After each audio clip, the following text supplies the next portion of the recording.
Hi, we are the band Senses, and you're watching Young Entertainment Mag.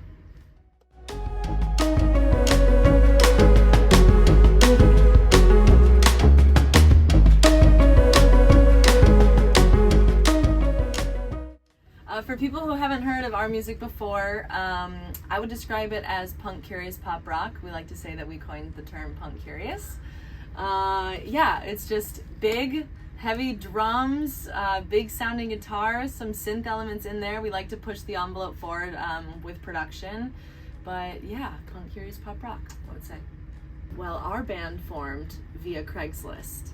I put out an ad many a year ago, and Nick was the first to respond, and then Josh. I used a couple different websites that were like meeting musicians, but Craigslist I had never used before, and it worked the best. And here we are. Here we are. The lyric in our song, "Anything to Start Again to Take Me Out of Here, I'm Sick of Feeling Like I'm Sleepwalking," is basically just a cry out for help, I guess, to yourself, wanting to just break from the norm and restart and just kind of get away from the monotonous of life. The overreaching theme behind the EP is definitely escapism. We took, as Nick just answered, we took that line from Sleepwalking, Take Me Out of Here. We just thought it really enveloped the whole idea that each song deals with. They're totally different situationally, but they all kind of have this overwhelming feeling of you just got out of something, you want to get out of something, you're trying to escape, and so we just felt that it really kind of encapsulated the feeling of all the songs. Our creative process, I feel is always changing. It went from us just kind of creating our songs completely on our own, and then bringing them to a producer and saying help us kind of bring this to now, and then it kind of morphed with this EP to being very, very collaborative. A couple of the songs our producer had as ideas that we really liked, and so we kind of took them and tweaked them, and the other songs we completely started from scratch, and so it was definitely a mixture of a lot of different writing styles, but I think it just ebbs and flows. It really depends on the day and depends on how we feel, and that kind of drives our creative process. I get my inspiration from, aside from my favorite bands, I have a bunch of friends that are singers and musicians, and I just love getting inspiration from them and learning from them, and that's where I pull from. I get inspiration from some of my favorite bands like Blink-182, NSYNC, vocal melodies and harmonies, Paramore, obviously. I draw, oddly enough, I have a weird one. I draw a lot of inspiration from TV shows and movies that I watch. I am such a sucker for emotional things, and so if I watch something that has a big emotional impact on me, usually I can take it and write a song about it in 10 minutes. You're murder podcasts. Yes, yeah. But yeah, I do. I draw a lot of inspiration from that, and then I am a big nostalgia gal. I love old school women of rock. I love Fleetwood Mac, Pat Benatar, Heart. So I definitely draw a lot of inspiration from that as well. My favorite lyric off of this EP is from the song "Can't Find the Words," and it's the opening line of "Can't pull myself out when I get this way. I let myself drown when I can't change."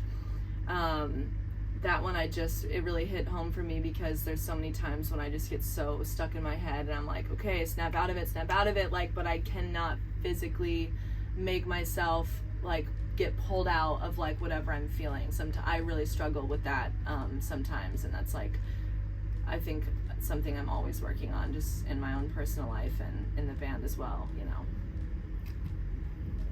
All right, how do you follow that? That's good for that question. Okay. If I would pick a mood to describe our sound, it would be brooding. Brooding. And maybe aggressive. Yeah.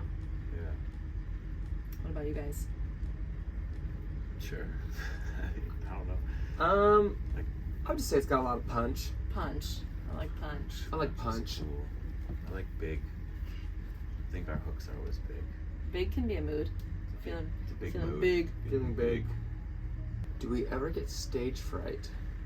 Not really. For me personally, I don't get stage fright. I get stage anxious. I get excited. Stage butterflies. I get stage maybe. butterflies. Yeah.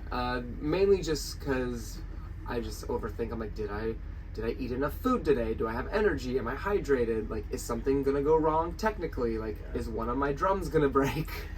Just that stuff, but it's usually good.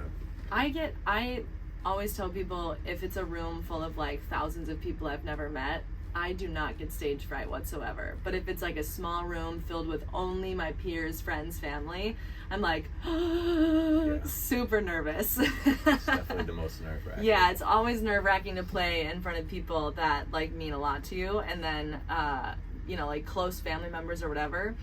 And so, yeah, that's always kind of like a funny. Oh my god, that meme that we saw recently, it said, how do you get over stage fright? And it said, imagine everyone in the crowd is VIP. They can have the power to either catapult your career or absolutely send it into obscurity. I read that and I instantly, my heart dropped. I was like, ah. Imagine everyone in the room is VIP. Yeah. Band rehearsals for us right now look like a lot of TikTok filming. Yes. That's what we spend most of our days doing, is taking the songs we have out or coming out TikTok and doing rehearsal. little videos for them. Yeah. But rehearsal for the tour was pretty chill. We rented like a little rehearsal space, probably like 5 or 6 times, and just kind of like knocked out how we wanted the songs to go, and then we just drilled it in until we felt comfortable. And that was pretty much it. Yeah. My biggest musical influences, I kind of already spoke on it, is definitely like Fleetwood Mac, the Pat Benetars, the heart of it all. Big Paramore fan, huge No Doubt fan. Kind of an eclectic mix. Mayday Parade, Jack's Mannequin, Old Finch. Sick. Cool. Mine are like, one of my favorite bands is Evanescence, but I also love Korn, like Disturbed, but I also love, like Kid Cudi and Eminem and that kind of world, so. My favorite song I kind of already spoke on. It's definitely Can't Find the Words, which is what my favorite lyric is in as well. I just felt really inspired the day that we wrote that, and the entire emotion of that song just like really was, I was like in the middle of those feelings, and so I just really connect to that one a lot. Yeah, that's my favorite song as well. To play live, I would say One Last Time, but as an experience to listen to, Can't Find the Words all day. My favorite song is Gonna Make Sure, because it is a very personal song, and my favorite lyric comes from that one, which is in the bridge, and I just love that song. I'm like, it's in Sleepwalking. But it is. Yeah, the title for the EP is a line out of Sleepwalking, and we just thought it really fit the energy of all the songs. We just It's like the one undertone commonality. Yeah. Follow. Yeah, and that was the first song we released, and so we were really like putting our everything behind that song, and we thought it hit home. And by the time we were done recording it, we all just wanted to be taken out of the room. We were like, "Dude, can I just go Done. home? I won't take me out of this space." So we didn't really pick singles to release. We just wanted to keep releasing music, and we were so anxious to keep getting music out that we were like, well, how many can we release until the EP comes out before it's like not an EP anymore? Yes, So, I still think we pushed it. I know, we pushed it a little, but Here's our EP. Here's one more new song. Don't hate us. Yeah, we just were so excited to finally get a body of work out, but we were just like, let's keep giving them songs though. So, you live and you learn. What else can we tell you about us? We're just 3 nerds doing nerd things, loving what we do. 3 friends having a great time playing live music and seeing the world together. Yeah. Well, the U.S. right now. Yeah. But the world's The U.S. and Canada. And Canada. We are Senses. Thank you so much for watching, and don't forget to subscribe to Young Entertainment Mag.